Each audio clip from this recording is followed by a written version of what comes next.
Pick your class and earn your battle points. Because it's time for the Star Wars Battlefront podcast. This episode of the Star Wars Battlefront podcast is brought to you by our patrons on Patreon. Head over to patreon.com/Battlefront podcast to help support this show. We're also brought to you by our PayPal supporters, paypal.me/tie-dye-sheep, TYEDYESHEEP. Welcome to episode 102 of the Star Wars Battlefront podcast. I'm your host, Sage Goodwin, joined by my brother and co-host, Sam Goodwin. Hello. In this episode, we'll be going over the Battlefront 2 classes, game modes, and much more. Let's get started. Sector is clear. Not clear. Not clear.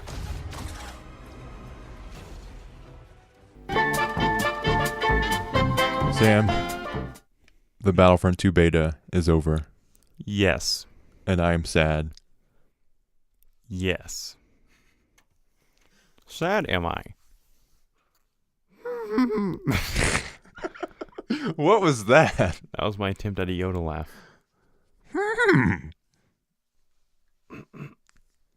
Can you do a Chewbacca?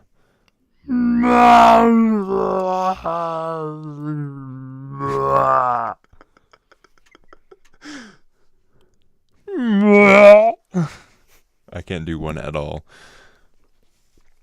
Battlefront 2 beta is over. It is, give or take, a month away from the full game. Before we get started with our main topic discussions, what did you think of the beta? I thought it was awesome. Everything that I expected it to be and more. The classes were solid. The gameplay was solid. I didn't really experience many glitches at all. So I think it was a really good game.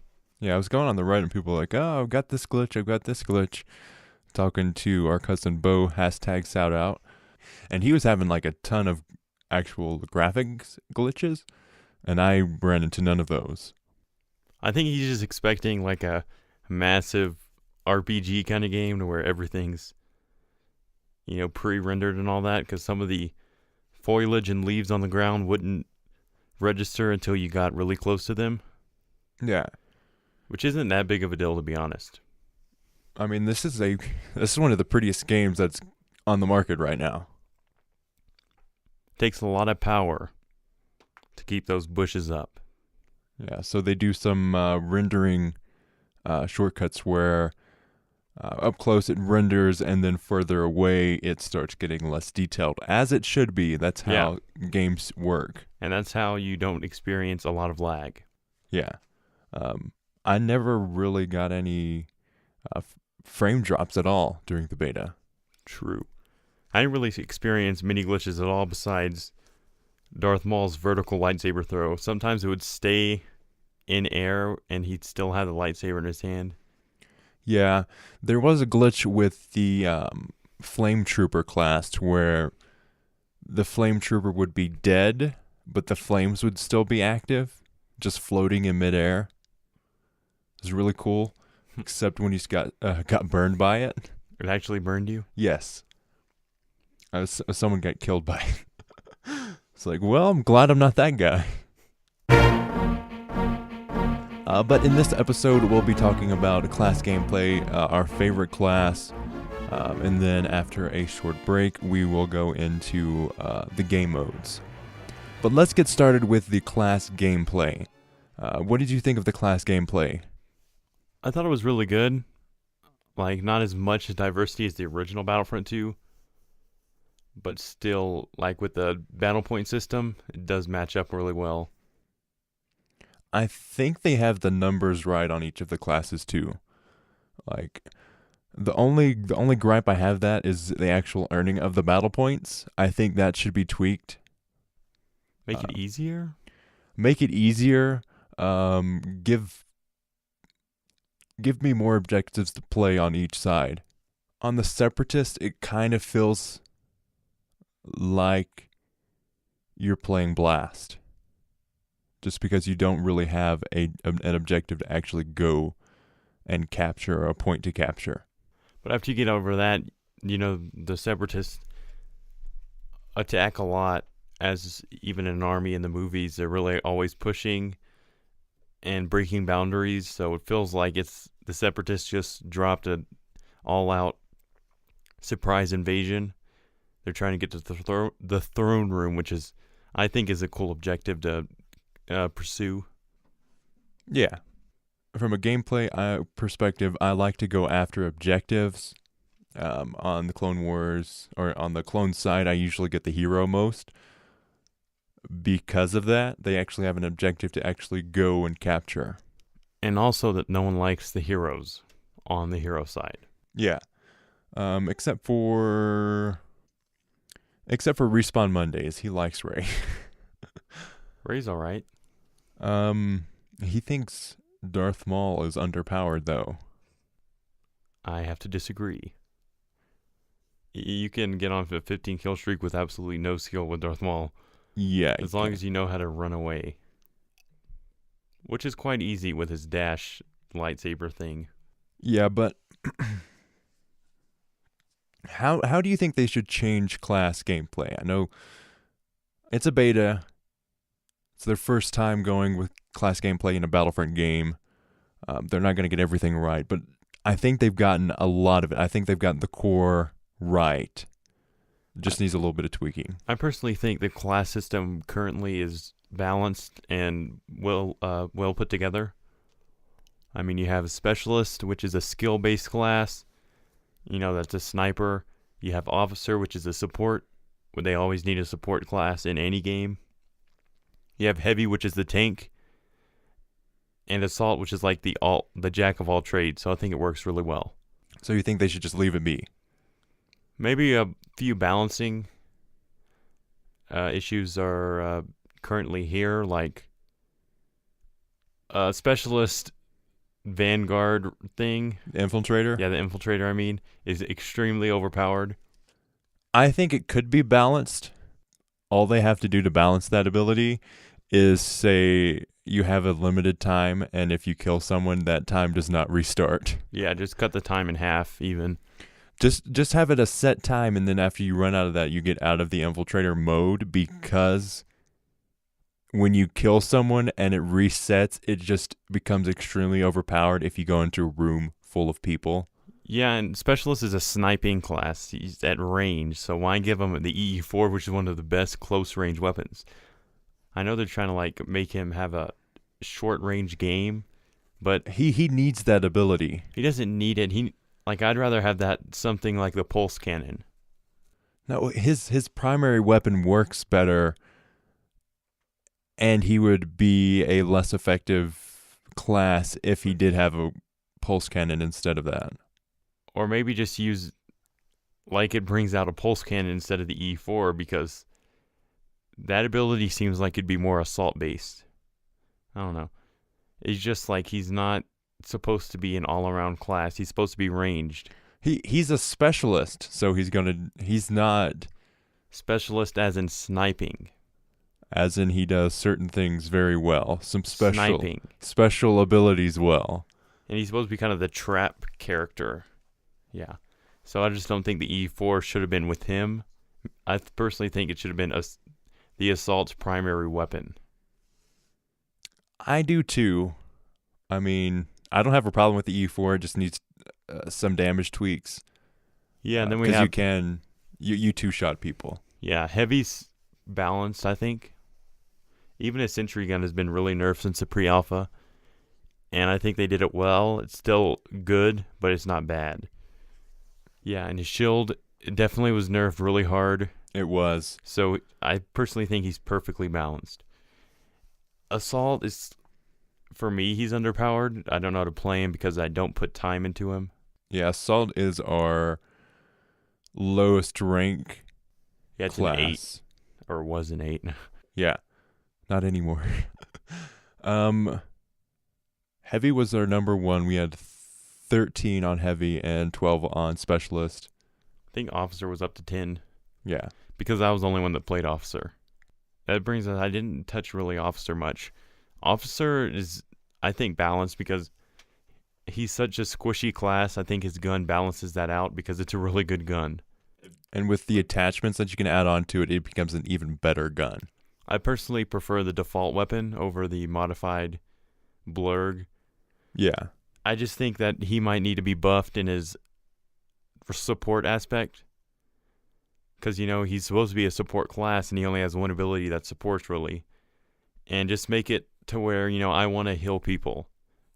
Because getting 8 points to help your team push isn't a good payoff. Yeah. You need that incentive to actually go and help your teammate out. Or I'll just put on the strike substitute card, which gives me a buff instead. Still buffs my team, but it's really just for me. Yeah. Now let's go on to our favorite class. What is yours? Officer. Officer. Mine is Specialist. I love the Specialist so much. I know that in our first impressions episode, I was Assault. Assault. And I was heavy. But I wanted to be good at Specialist because I had more fun playing a Specialist. Now I've got the hang of it. With Specialist, you need to treat it like a long to mid-range class. Because it is. And you need to choose your battles. Because you can go in close quarters and destroy people with just the sniper weapon. Because it is a very, very good weapon. You just need to make sure that you keep it cooled down. Same with heavy. Officer's my favorite. I just have a lot of fun with him. I mean, his abilities aren't really that good. I mean, his flash grenade's really good. Doesn't do damage. It's just to keep your enemy off of you. His turret, which we replaced for the disruption. Actually, disruption is really good for 1v1s. But he's actually a really good 1v1 class. Yeah. So, actually the turret's pretty good like in the open. But when it comes down to keeping a hallway, it's pretty easy to kill. And the main reason I like him is, I like receiving the boost health, so I like giving it out as well. Because I want to let people experience that thrill. I mean, you get so much health back. It helps you to push room. And I actually went on a 10 kill streak with Officer. So he's actually really powerful with his weapon as well. We would go into better detail on how to play these classes, but they will change for launch. So when the game does launch, we will be releasing videos on our YouTube channel, the Star Wars Battlefront podcast. You can search that on YouTube. If you haven't subscribed, please do. We uploading our full episodes of our podcast there, as well as videos, scripted videos, shorter stuff. But we will be uploading how to play Officer, how to play Specialist, how to play Heavy once the game launches. We'll also be doing a playthrough of the campaign, which will be really fun. After a short break, we will get into the beta game modes, our thoughts, and a little bit on how to play. You're listening to the Star Wars Battlefront podcast, a podcast from the Tie-Dye Sheep Entertainment Podcast Network, a network dedicated to bringing content as great and as weird as the hosts. If you'd like to support us on a Patreon, you can go to patreon.com/Battlefront podcast. You can donate $1 up to $10, and we have different tiers for that. So if you'd like to support the show and get some exclusive content, because we'll be doing bonus shows there, you can support us through that link. And at $1 per month, you have the ability to come on the podcast if you so desire.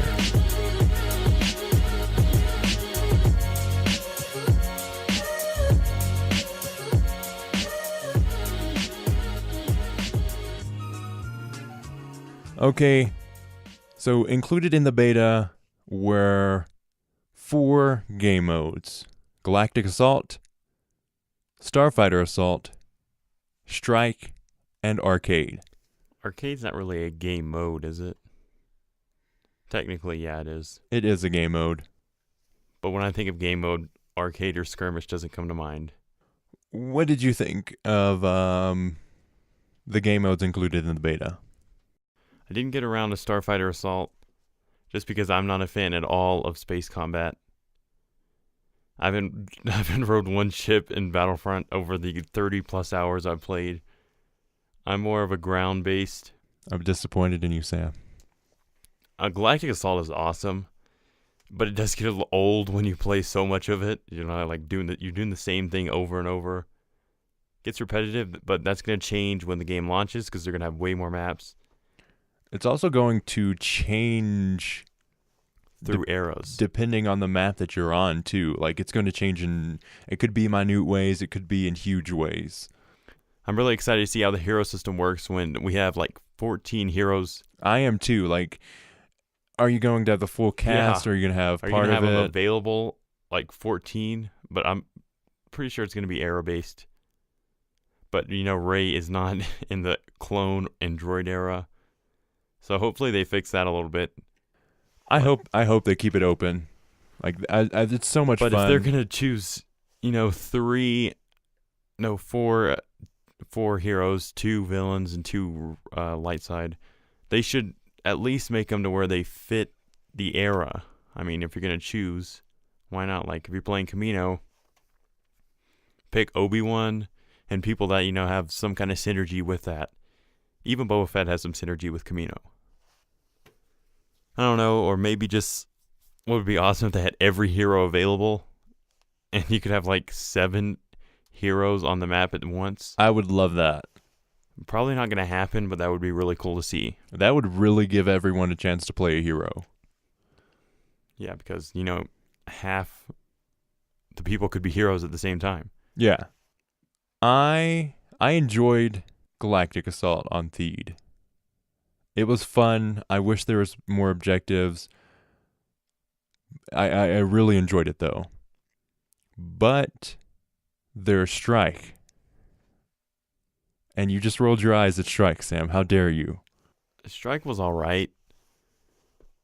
It wasn't the game mode that I wanted. I thought it was going to be like my favorite. What did you want out of Strike? More balanced. The resistance wins 80% of the time. You can't deny that. Not if you have a good team, man. I That's won with anything. I won 4 games in a row on Strike. As the Imperials? As the Resistance. As the Resistance? As the Imperials, yeah. The First Order. It's all about your team, but if there's 2 teams that, are evenly matched, Resistance are going to win. And, team balancing does not exist in Battlefront because you can't do that. The team, they need a new team system. I mean, maybe associate ranks with each team to balance the total levels. You know what I mean? Not really. So say you have a rank 20, you have 4 rank 20s and then like a few rank 2s. Make it to where the rank 20s are on each side evenly. Because, if someone is higher ranked, they're obviously going to be a little bit better than lower ranks. Yeah, team balancing is really weird right now. And really hard. Because, like, you'd have to say someone's, like, just now getting their class, they've got on the side that they want to, and then they get switched. Like, there isn't a way that you can balance the teams out post start of the game. But back onto the Strike game mode, I think it could be balanced if the Resistance spawns were... Because they spawn right on the ship that you're supposed to be going to. The main ship should be in the middle-ish, or the Resistance spawn should be further back, because at that final push, you're in overtime. I mean, obviously, you can win by having the First Order covering you while you... Let's stop real quick and explain what Strike is. So Strike is a capture the flag-esque game mode to where the First Order is trying to retrieve an artifact from Maz Kanata's castle. As the Resistance, you're trying to stop the transport of that artifact. It is not explained why they want that. Like, even the Resistance, like, well, they've got it. No idea what they're doing with it. Obviously, they can't, it might be the Jedi, Luke Skywalker's map. Ish. But, they can't do that because it's already been explained in the movie. But it's trying to, recreate that, scene in The Force Awakens. What I love about Strike is it feels like a game mode that immerses you into the story of Star Wars. Like, I am the resistance trying to protect this piece of artifact, and I am the First Order trying to capture that. I'm part of this huge team, like even as like we are one. So you're trying to push towards that point and capture that. And that comes to Battlefront as a whole. I mean, Battlefront 2, they don't have a good team system, but they do have a good team gameplay aspect. Like, you need to push a point with the team. You need to be with your team as much as possible.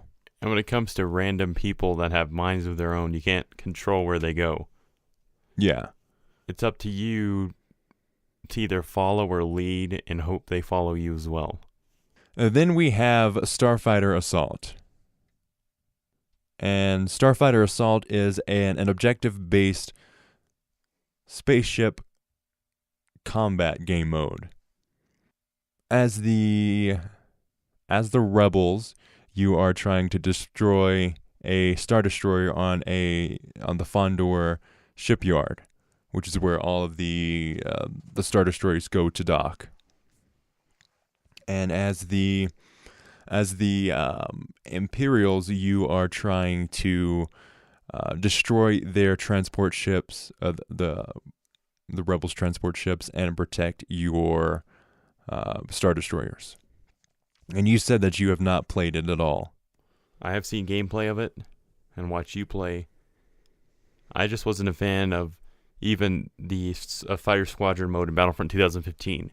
Yeah, you're more of a ground combat guy. I really like Fighter Squadron in Battlefront 2015, though it felt like it was blast with ships. Because it was. They did have a kind of an objective, but you didn't really want to do that. They just threw that in so it wouldn't be blast. But Starfighter Assault does have several objectives. It is separated into phases where you're trying to attack different objectives each phase. I really, really enjoyed it. I got to play as Darth Maul's ship, the Scimitar, 2 times in a round, and I got 35 kills, and I was number 1. It is super enjoyable. It's fast-paced. Once you get a hang of the new flying mechanics and the aiming, now you have... It feels much more like a Star Wars ship. You have a tracking circle on different ships. You hold down the left trigger. It starts tracking on a ship, and then there's the circle that goes and moves around depending on... you can aim towards that circle, and you get a direct hit on it. Yeah, and this game actually takes skill to play. Yeah. Fighter Squadron, you basically had your finger on the trigger the entire time. And then they updated to where it stopped that. But now you still did it. You can do that, but like the reload system's different, so you have to gauge when and where you want to fire. Yeah, and you actually have to eyeball it and fire, I'm going to lead them up a little bit. Yeah. And fire a little bit ahead of them. Yeah, you actually have to fire ahead of them in certain positions of flight. Yeah, and the bullets seem so floaty rather than, solid projectiles going through the air. It feels like they're lasers. Yeah, it feels like they're kind of slower than what was in 2015 Battlefront, which I think feels more like Star Wars. Yeah, I would definitely recommend trying out Starfighter Assault. Like, even if you didn't like ship gameplay, I was trying to get you to play the entire time. I was like, you need to play this. I got to play as the Millennium Falcon. I got to play... It's the Falcon. The Falcon. I could have been any hero I wanted, though sometimes I chose not to, just to save up my points even more.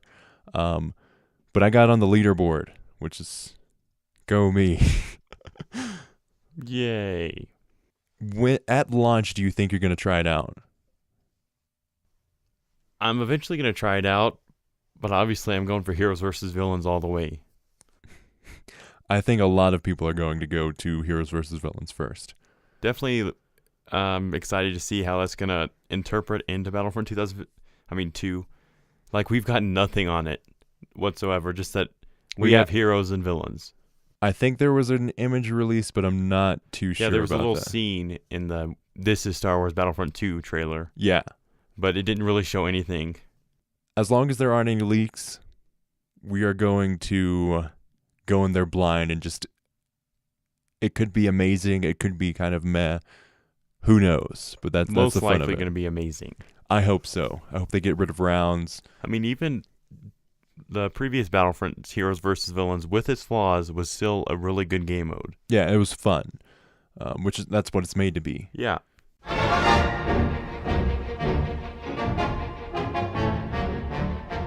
Finally, we have Arcade. Arcade is the new Skirmish. It was originally titled Skirmish, and then in the This Is Battlefront trailer, they renamed it into Arcade. Yeah, it was all right. And that's indicative of what they're going to be doing with it. It's going to be, they're going to have a custom mode where you're going to be able to fight 999 different droids. They're going to have, they're different, smaller game modes that you can customize. It's kind of like the Mario Party of Battlefront. Yeah. You get to choose how many enemies you're going to fight, what's the time limit, what do you want to play with. I mean, hopefully it's more instant action than Skirmish, if you know what I mean. I think it is, because you get to kind of customize where you're going to play. Yeah, you're not either choosing from Walker Assault or Fighter Squadron. Yeah. For the wide variety of choices available in Skirmish, you can choose from Walker Assault or Fighter Squadron. With introducing 4 different maps. Oh my. Snow Desert. Real Desert. Forest Desert. Oh. Other Sand Desert. Other Snow Desert. Yeah, Skirmish was very limited, and Skirmish, if you don't know, it was the offline, it was the way to play offline in Battlefront 2015 with 2 game modes and around 4 maps. We're not making this up. We're just being sarcastic and turds. It was fun. The AI were unbalanced. Like, if you had it on master difficulty, they could shoot you behind a tree.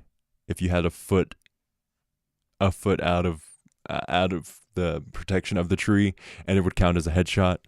It was fun when it started, and then it's kind of like, oh, I wish there was more. But this, I think they're going to add more, because it's got the light side, it's got the dark side, different game modes. It's got like 10 different game modes that you can play on each side. So that's definitely going to be fun. We're also, we're getting 5 total. We're getting Arcade, we're getting Galactic Assault, we're getting Starfighter Assault, we're getting Strike, and Heroes vs. Villains. Right? Yeah, it doesn't seem like much, but they're really going to be massive. Yeah. Because they're focusing more on the eras rather than the game modes. They're focusing their reach. In Battlefront 2015, it launched with, I think, 11 game modes and finished out with 13.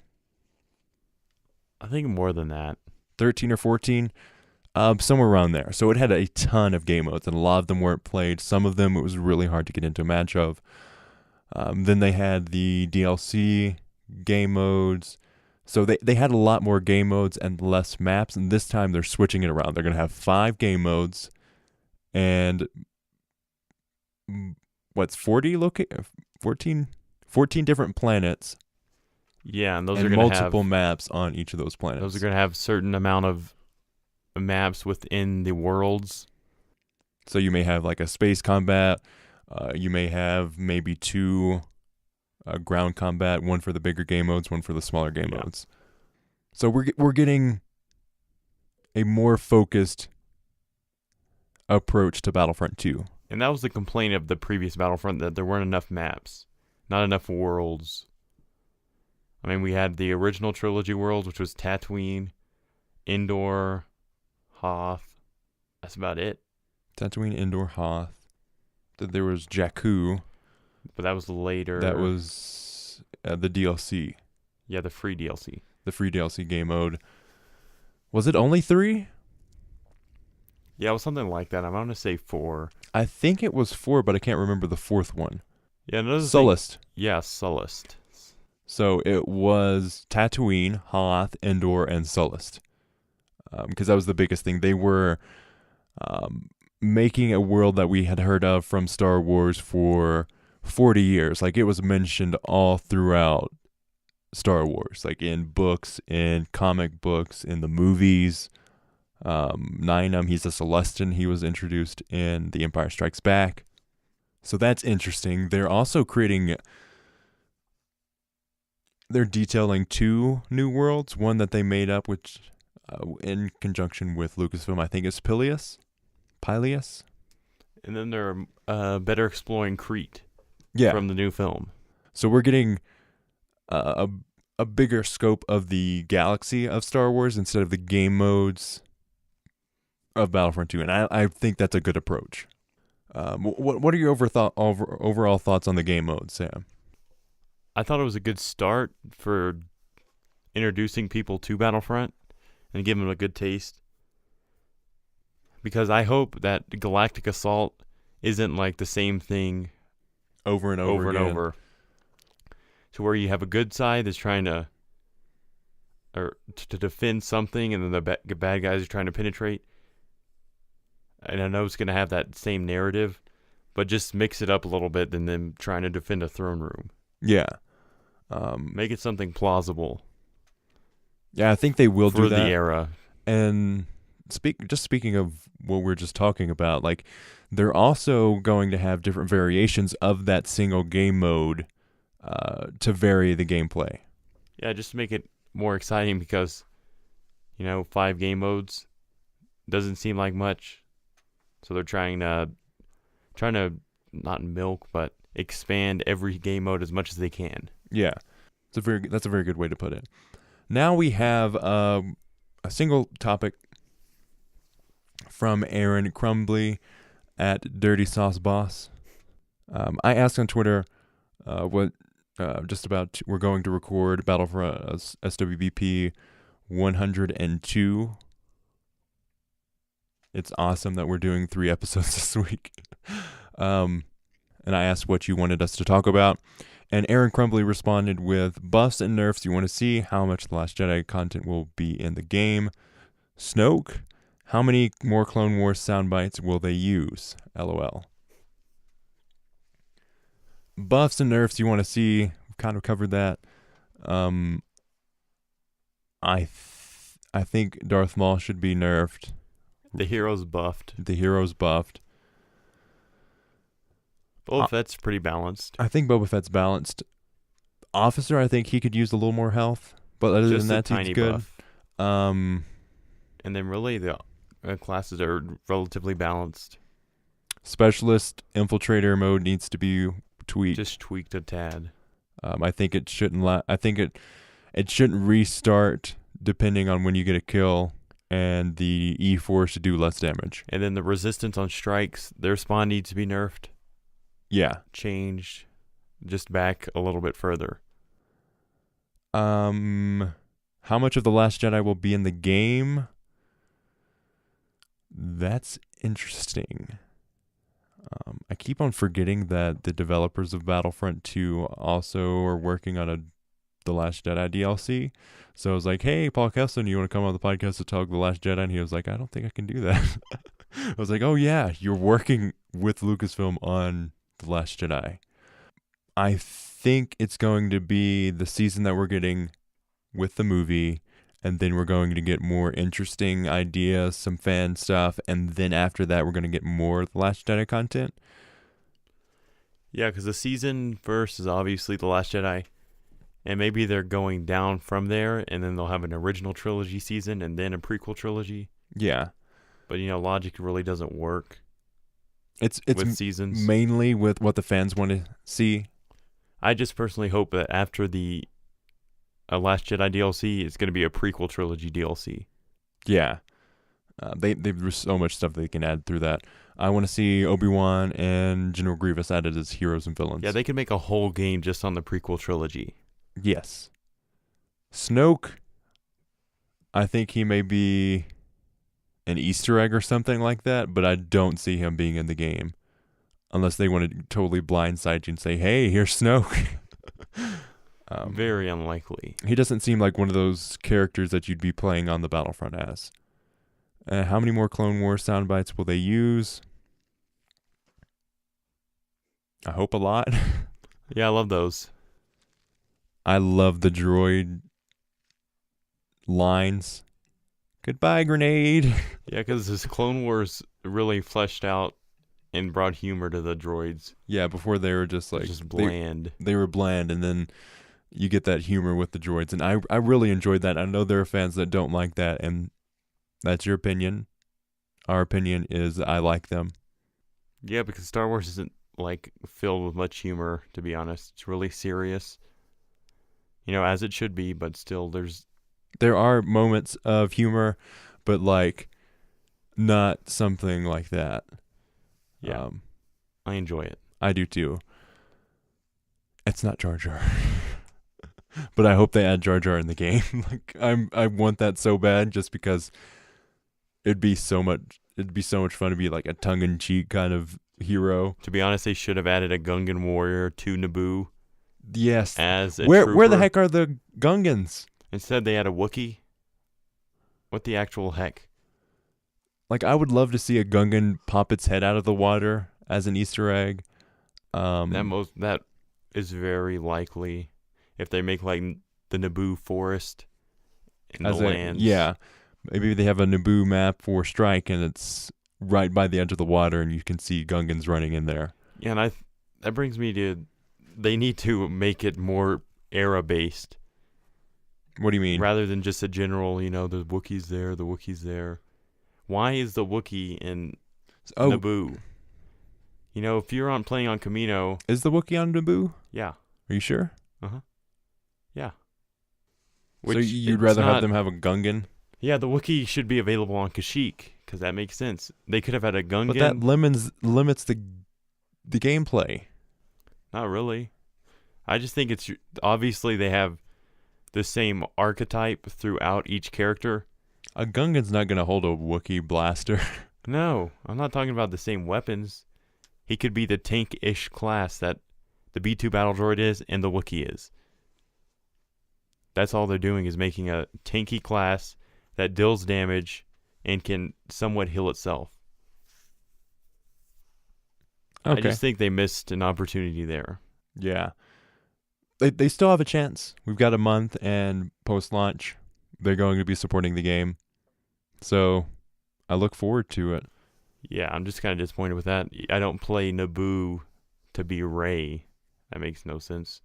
But it's fun. Like, it's a video game. It doesn't have to be canon. I know, but they're missing opportunities. That's the only reason I'm saying it. One of the best game modes in the original Battlefront games was the hero, where you had multiple villains and heroes. So you could have 3, 5, 6 General Grievuses on the field at once, fighting all different era people. I'm not trying to keep it canon. Because they're obviously not going to add some Naboo species to anything else but that era and on the map Naboo. Because the more they add random heroes, the less they're going to add the things that we want. Yeah, so you got to choose your battles. But that's all for this episode of the Star Wars Battlefront podcast. If you would like to follow us on Twitter, it is at SWB Podcast, twitter.com/SWB Podcast. Our Patreon is patreon.com/Battlefront Podcast. If you would like to support us, any amount helps. Give us whatever you feel we deserve or earned. You can also send support through PayPal, paypal.me/TieDieSheep. If you enjoy this podcast and have some extra money to help us out, you can send it that way. Or if you just want to help us out without spending any money, you can leave us a review on iTunes. That is extremely helpful. We have 38 reviews so far on iTunes. We're hoping to get to 50 by Battlefront 2. Really, really hoping for that. Help us out with some feedback there. Let us know what you want to hear more of, or just send us a message, because we read every review, we read every tweet, we read every email. So if you want to contact us, send us an email, leave us a review, or tweet us. We have a YouTube channel, the Star Wars Battlefront Podcast. Look for that on the YouTubes. Our email is battlefrontpodcast@gmail.com. You can send us messages, feedback, topic ideas. We have one, though I totally forgot about it. Jodon's sent us in a response of Battlefront 2. We'll get into that next episode. You can listen to the show on iTunes, SoundCloud, Stitcher, Google Play, or anywhere you find podcasts. Search Star Wars Battlefront Podcast or SWBP. As always, Thanks for listening. and may the Force be with you.